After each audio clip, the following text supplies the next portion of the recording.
Greetings, everyone. I am Amira Woods, honored to be here moderating a conversation with Senator Chris Van Hollen, and we are so proud of Rainbow Push for all the work they do on policy, but especially for creating an opportunity to shed light on US-Africa policy and to create a space where the Senator can share his views regarding US and Africa relations. So let me begin then with a bit of an intro to someone who probably needs very little introduction. But Senator Chris Van Hollen was elected to the Senate back in November of 2016. And I said, I'm a constituent, so one of the proud folks who voted for him at that point. He is committed to fighting every day to ensure that the state, the country, the world lived up to promises of equal rights, justice, and opportunity. We're really proud that he, before the Senate, was in Maryland's 8th Congressional District and has served in leadership since 2002 before joining the Senate. He is on the powerful committees, Appropriations, which controls the purse strings, Building, Housing and Urban Affairs, Budget Committee as well. But today we're really honing in on one in particular, the Foreign Relations Committee, where the Senator leads the Subcommittee on Africa and Global Health. So he is an advocate, has been an advocate for funding of the State Department and USAID, and a member of very influential committees. We are honored that he is with us today as part of the Rainbow Push session and Summit on Policy. So we will begin, Senator, by just first welcoming you and asking you, in the position where you sit, chairing a subcommittee on Africa and global health, how do you see as the top priorities? What are those top priorities for US-Africa policy from your lens? Well, Amira, first of all, it's great to be with you. It's wonderful to have you as a constituent. And I also want to thank Rainbow Push for all their good work on social justice and equity in our country and around the world, and for focusing on our relationship with Africa. And I'm honored to serve as the chair of the Subcommittee on Africa and Global Health. I think the United States really has to turbocharge our efforts to engage with Africa. If you look at Africa, it's going to double in population by 2050. You also have one of the youngest populations in the world right now. And we're also going to see the continued growth and development opportunities throughout the continent. And so we should be engaging with Africa on the basis of mutual respect. And I was pleased to see that President Biden sent his Secretary of State, Tony Blinken, to the continent just a few weeks ago, and outlined the areas that I think we should be focused on. One is public health, and of course, the priority of defeating COVID-19, but also other diseases like malaria. Focusing on the issue of climate change. Africa will suffer from the consequences of climate change, even though it is probably least responsible of any continent in terms of contributing to the greenhouse gas pollution that causes climate change. We want to focus on democracy and human rights and do what we can to push countries in that direction. And we also want to make sure that we have a very robust trade and development policy to engage economically and culturally with Africa. So that's why my first hearing that I chaired back in July as the chair of the committee really focused on that economic engagement. And we can talk more about all the tools that we have at our disposal that we need to better focus on that important priority. So those are some of the big areas where I think we should be focused as we move forward. Wonderful. Thank you for laying those out. Those cover a lot of ground. I guess if we could just begin where many of us are right now in the midst of this global pandemic. The COVID pandemic has really unmasked health disparities in communities of color around the world, including here in the United States. But those are really mirrored in Africa and the global South. And so the question really is, what measures can Congress take to end what many call vaccine apartheid and ensure that funding is available for vaccine manufacturing, for the diagnostics and all that would be needed. And also that there would be support for African governments to help build adequate, well-equipped health infrastructure, both for this pandemic and for future pandemics. Well, I do believe the United States needs to be the global leader in this area and has been the global leader, but we need to do even more. As you said, we saw gross inequities in the distribution of the vaccine, at least early on here in the United States. With President Biden, we worked to address those, but we need to address them on a global basis. And there are two pieces to this. One is the deployment of enough vaccine, the volume of vaccine. The other is working with governments in Africa to ensure that they have the public infrastructure to get the vaccines where they're needed. On the first, on the volume, the United States has provided about 50 million doses of vaccine to countries on the African continent so far, but we still see only about 6 to 7% of the population on the continent having been vaccinated. So we need to up our game there. President Biden has been leading the global effort in that regard.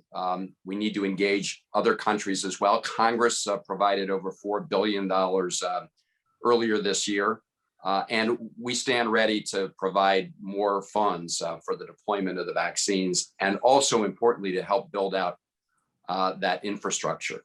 The other thing we need to do is provide countries in Africa more of the indigenous capacity to manufacture the vaccine. And I am pleased that the Development Finance Corporation, which is one of the US federal agencies, recently teamed up with some others to provide funding to begin a vaccine development project in South Africa.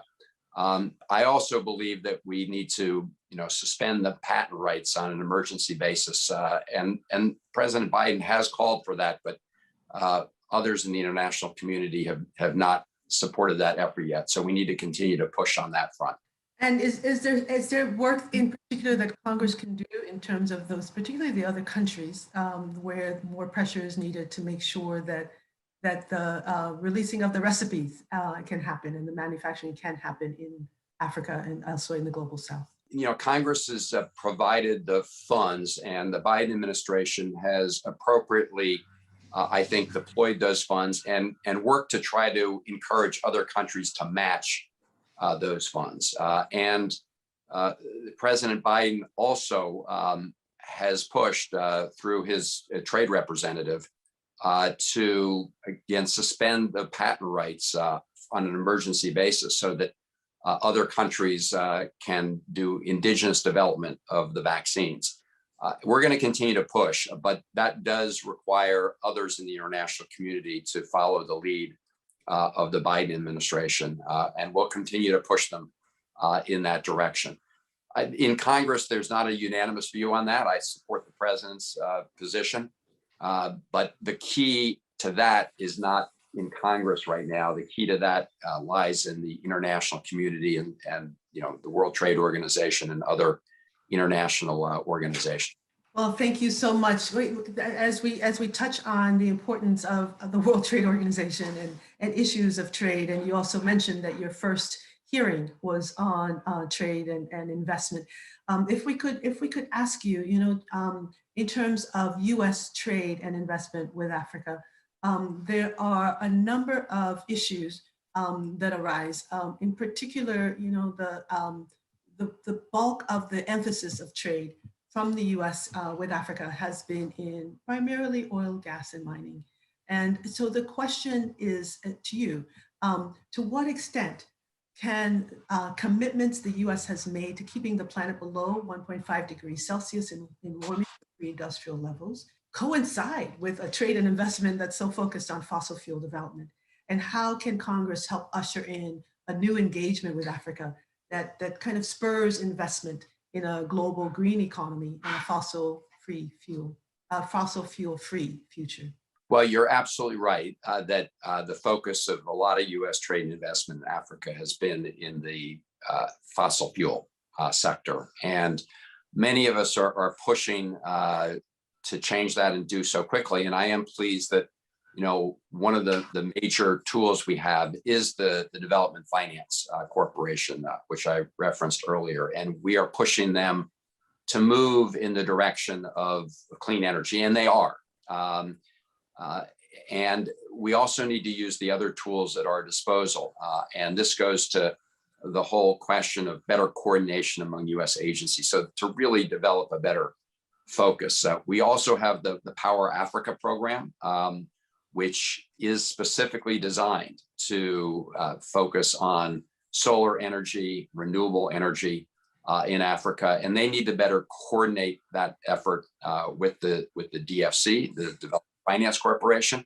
And then there are also other tools, of course, the Agency for International Development, as well as the Prosper Africa initiative, which is to try to bring together the almost 17 separate US federal agencies that have some nexus with our efforts in Africa to better coordinate. But I agree that our focus needs to be in the area of clean energy, at least with respect to the energy portfolio. We should be more focused in the clean energy space because of the impact of climate change in Africa and, of course, in the United States as well. And any further thoughts on particularly the issues around oil and gas extraction and mining and their contributions to actually what some call cooking the continent, right? Where Africa will be disproportionately impacted by climate change. Well, certainly Africa will be, and we've already seen the harmful impact of climate change in many places in Africa. Droughts, impact on agriculture, food insecurity as a result.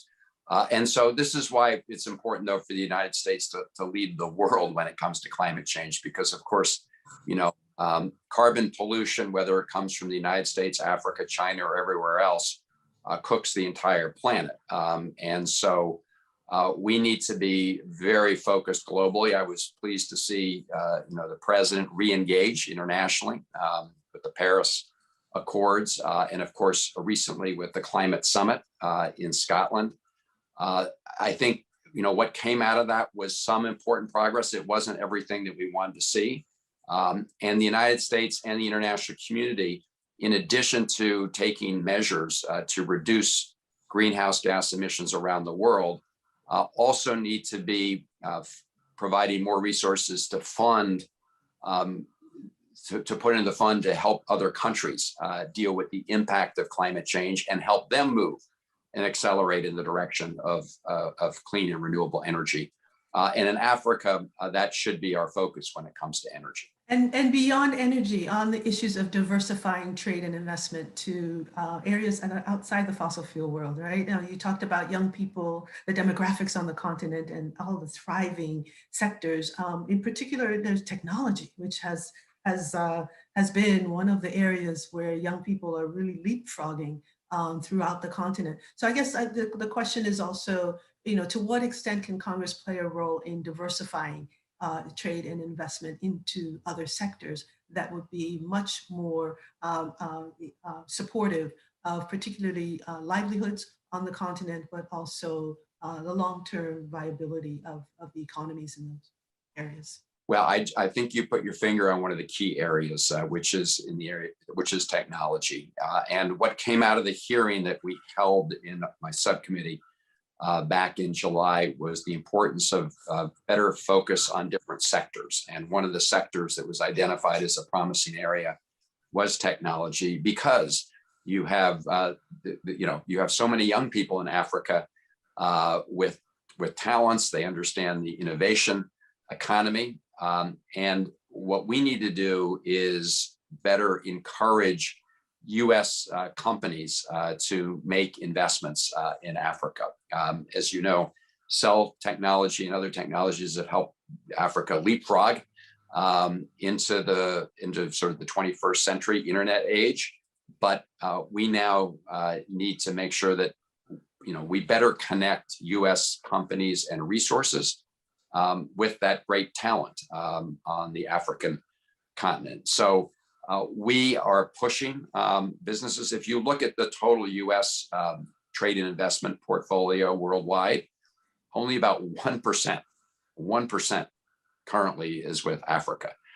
Just to give you a comparison, China has 5 times as much investment in Africa than the United States. So we need to better engage, not because we want to beat China, but because it's in our own interest and it's in the interest of the people of Africa. And we want to do that on the basis of, mutual interest and mutual respect, which has not been the case with some of the other investments. And, speaking of China, a lot of their investments, in my view, are very exploitative and lead into the debt trap. But the United States needs to engage for its own reasons and to better connect with people of Africa. Speaking of young people, I was very pleased to author a bill to expand what's called the YALI program. This is Youth Leaders in Africa. Congresswoman Karen Bass led the effort on the House side.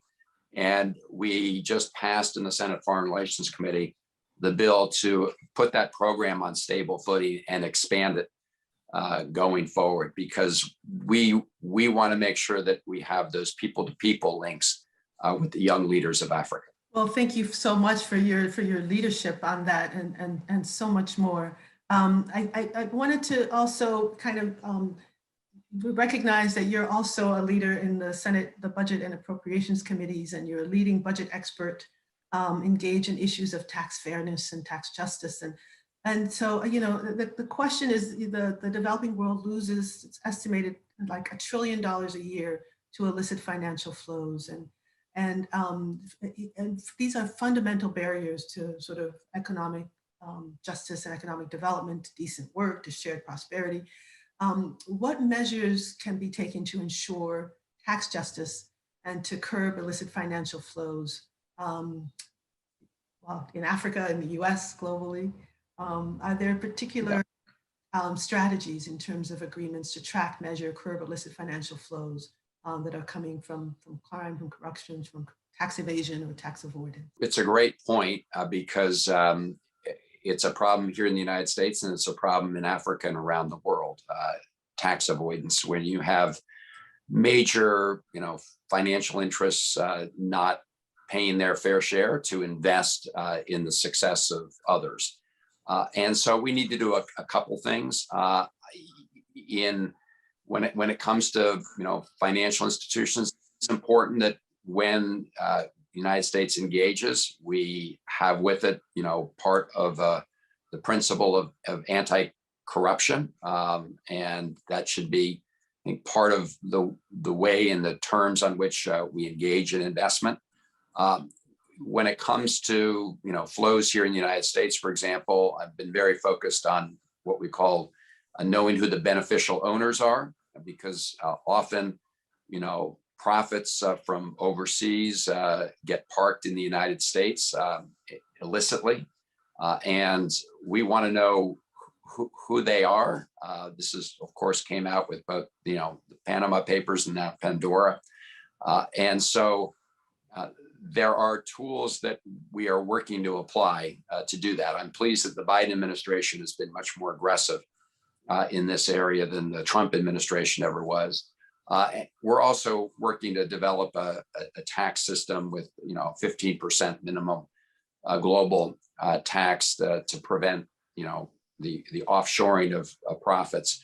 But when it comes to Africa, it is, I think, a very important part of our approach to focus on transparency and accountability in the financial sector, because as Secretary Blinken has pointed out, one of our goals and one of the goals in Africa needs to be inclusive economic growth. That should be a goal here in the United States too. But to the extent that very wealthy people can simply siphon off their profits and hide them in overseas tax shelters, that obviously doesn't help the people of Africa any more than it helps Americans when U.S. companies do that. Thank you so much. Right on point as always. So the next set of questions we had were around issues of democracy and rights. And we know you've been watching this carefully. You were in Sudan as well, but there are a number of of instances on the continent of the sort of resurgence of coups.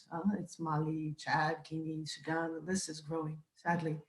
And also, an increasing list of leaders who are changing constitutions to remain in office. Of course, increased repression in places like Rwanda.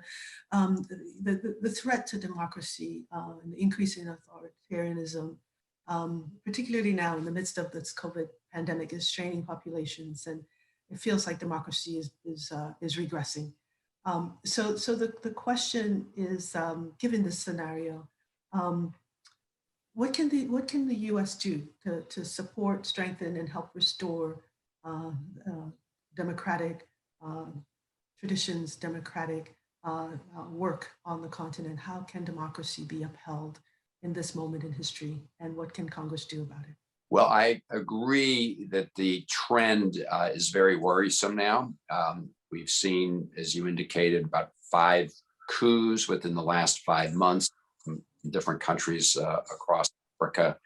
I was pleased to see that Secretary Blinken emphasized the importance of promoting democracy and human rights in his recent trip. And whenever we have a nominee in front of the Africa Subcommittee, I make sure to ask about what they're going to do to advance democracy and human rights in the country to which they've been assigned.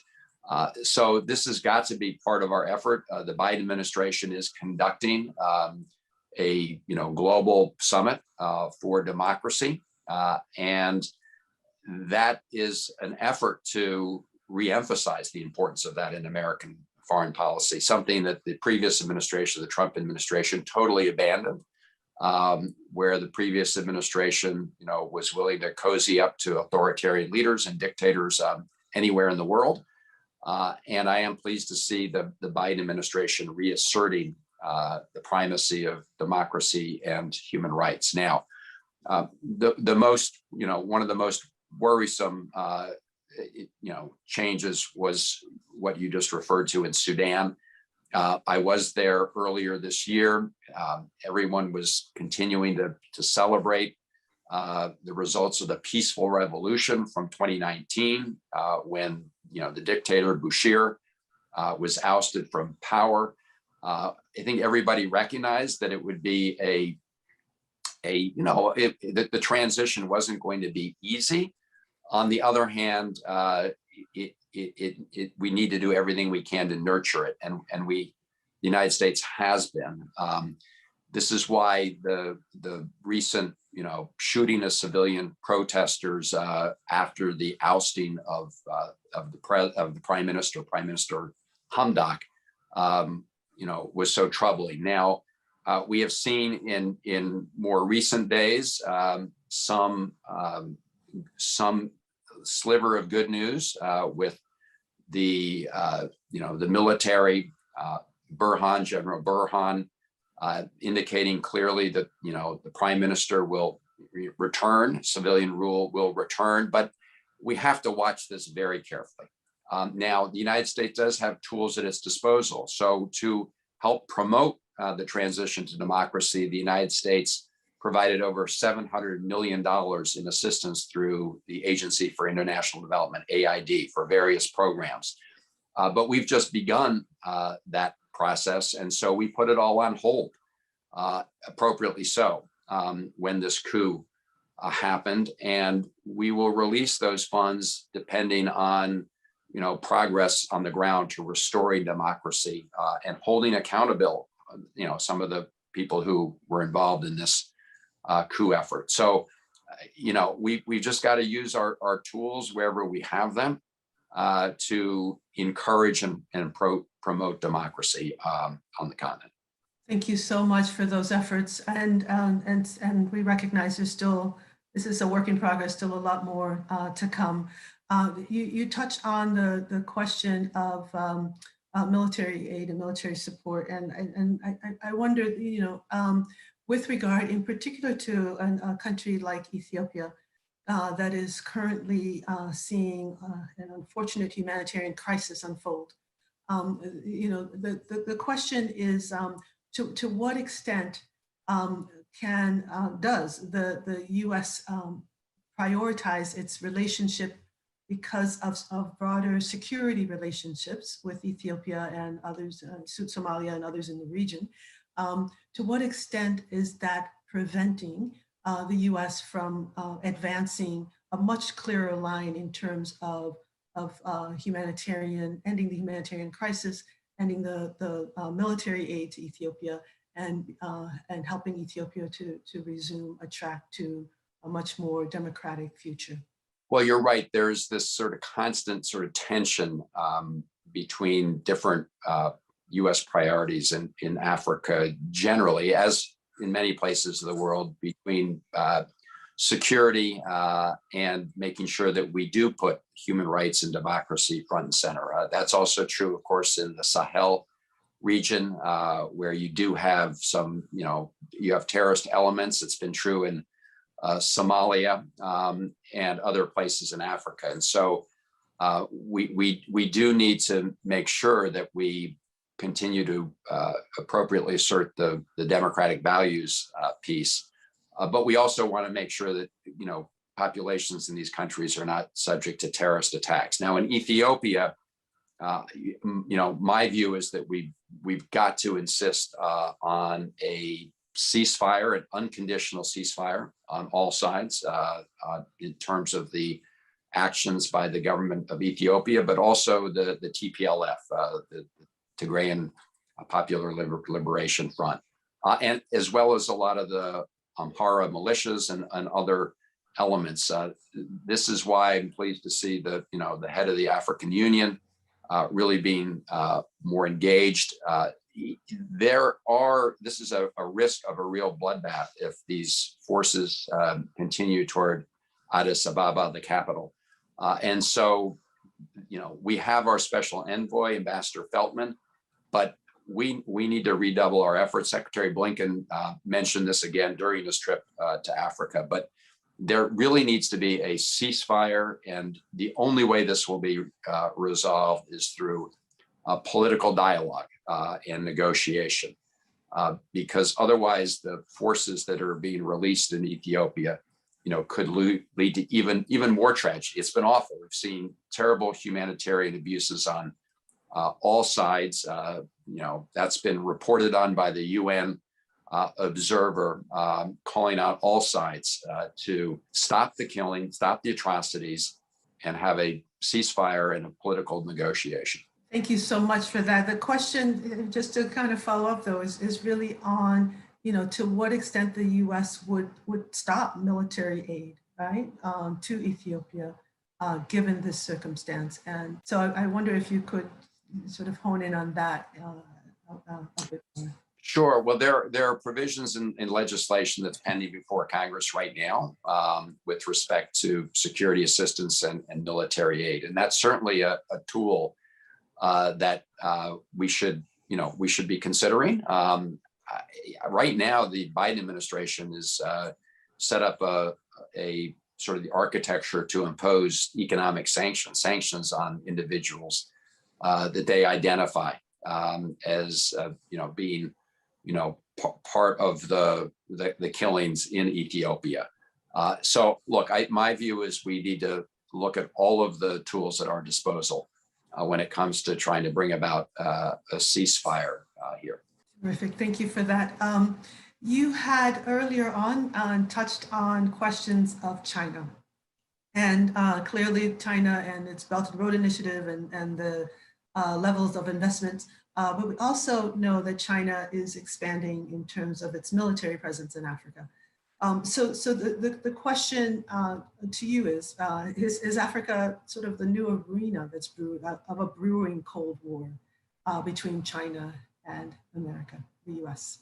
So it's certainly an area of competition. I want to be clear.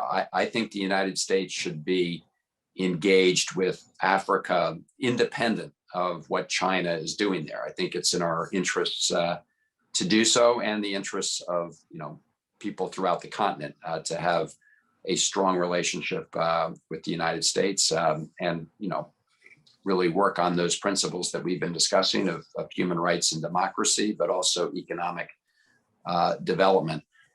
But you're absolutely right. I mean, China does have a growing footprint on the military side. Of course, they have a major port in Djibouti, at the mouth of the Red Sea. They are working on other ports throughout the continent. And they also have been very engaged through their Belt and Road Initiative in, building roads and other major infrastructure investments. Now, I do think that, the leaders in many African countries are beginning to experience the downside of China's model, which really is a debt trap. Loans to countries, and when a country cannot repay it, essentially China, seizes the assets. China also tends to use a lot of Chinese labor. They import Chinese labor for a lot of these projects. So it's not clear that the benefits of a lot of China's investments are flowing to the people in these countries. So it's very important that when the United States engage economically, that we do so in a way that has broader benefits to people throughout Africa. Our focus has been less on infrastructure and more on investments in things like the healthcare systems, that kind of more soft infrastructure, as well as we were discussing, our hope to invest more in areas of clean energy. But this is a big area, both in terms of China's sort of military interests on the continent, as well as their use of Belt and Road. So it is definitely an area of competition. It's just that the United States, in my view, needs to up its game. We need to be deploying more diplomats, just people on the ground. China has a lot more diplomats on the ground that work, on all kinds of engagement. So the United States needs to up its game. I put forward a budget proposal along with my colleague, Senator Murphy, and some others to do exactly that, to significantly beef up our diplomatic presence in Africa. Thank you for that. If you could share a little bit more, because I think there is concern that there is an imbalance between defense, which is often the beneficiary of the bulk of the purse strings from Congress, and diplomacy and development.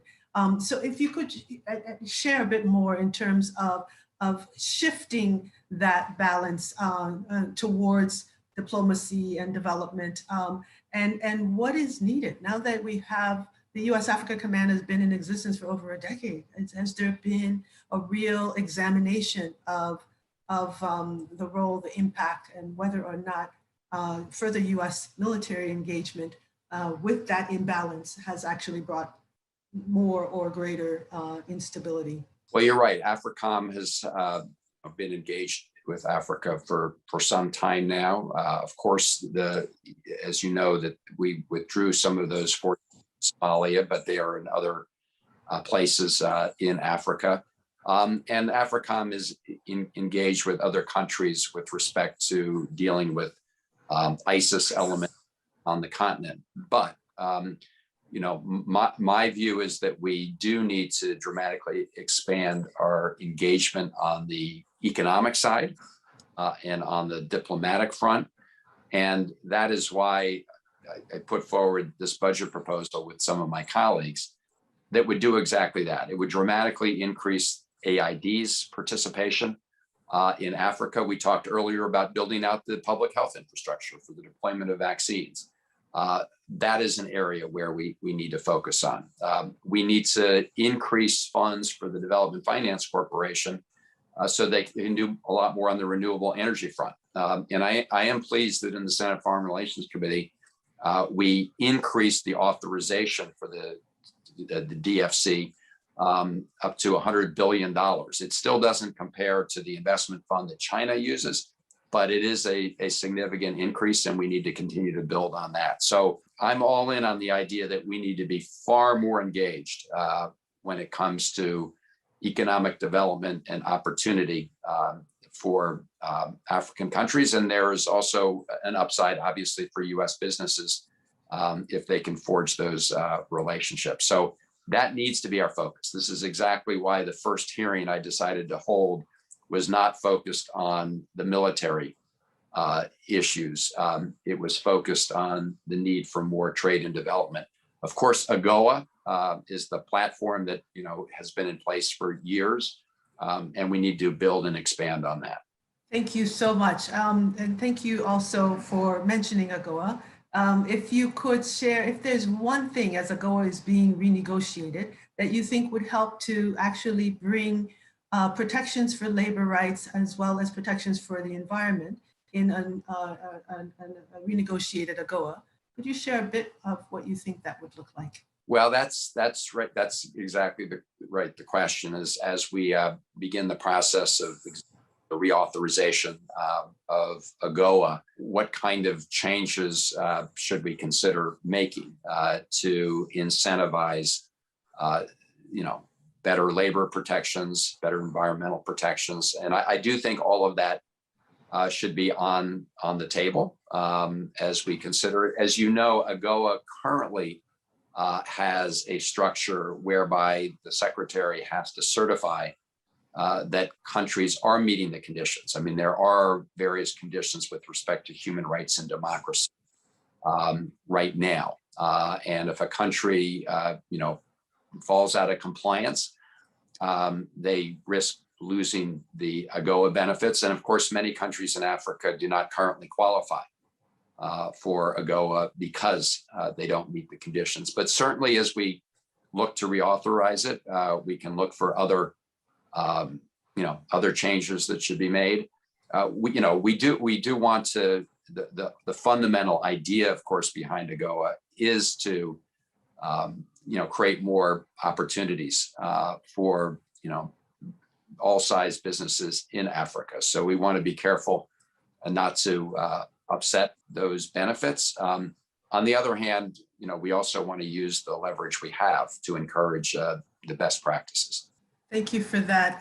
So, the Secretary of State has announced a U.S.-Africa summit, and no details yet released publicly, as we've seen, but we wonder if you could share with us from the perspective of Congress, what you would see as the goals, as well as how it would be possible to increase particularly participation of civil society, of social movements from the continent in those types of summit opportunities. Right. No, I was excited to hear the announcement that the United States was going to host the second summit, U.S.-Africa summit.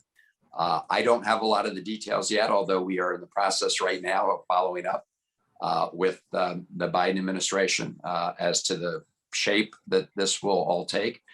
But I do hope and will work to, try to make sure that it does create an opportunity for those civil society groups to be very engaged in the process, because those civil society groups, which, as you know, include a lot of young people, are the sort of engine for the future. They're the folks who are pushing at the grassroots level to make sure that countries do respect human rights and to promote democracy, as well as development from the bottom up, not the top down. Right? We talked earlier about so much of the current economic sort of model in Africa's extractive industries, where foreign corporations, sometimes with corrupt African leaders in some cases, pocket the gains, and the gains do not flow to the working people in these countries. And so it's going to be very important that as part of the summit that we engage civil society and listen. We should be listening very carefully as we develop our policy. It needs to be a bottom-up approach, not a top-down approach. Thank you, Senator. Thank you for your candid responses and for this free-flowing conversation. We really appreciate your time and insights. We wonder just if you have any closing comments as you address the Rainbow Push community, right? Are there, in terms of U.S.-Africa policy, future goals that you see your committee upholding and reinforcing? And to what extent would you like to share some of those with us today? Well, it's been great to be with you and to engage in this conversation. And let me also thank Rainbow Push and Reverend Jackson and all the members. I look forward to continuing the dialogue with you.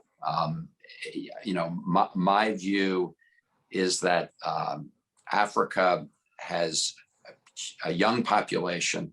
It has huge potential, and the United States needs to be far more engaged than we have been so far. So I am looking forward to the next summit, the U.S.-Africa Summit, and I'm looking forward to all the things that we can do working together to promote those goals that we discussed, both on the public health front, dealing with climate change, promotion of democracy and human rights, engagement on the trade front in a way that builds more inclusive economic growth for everybody. So look, we have major challenges, around the world, but we need to be focused.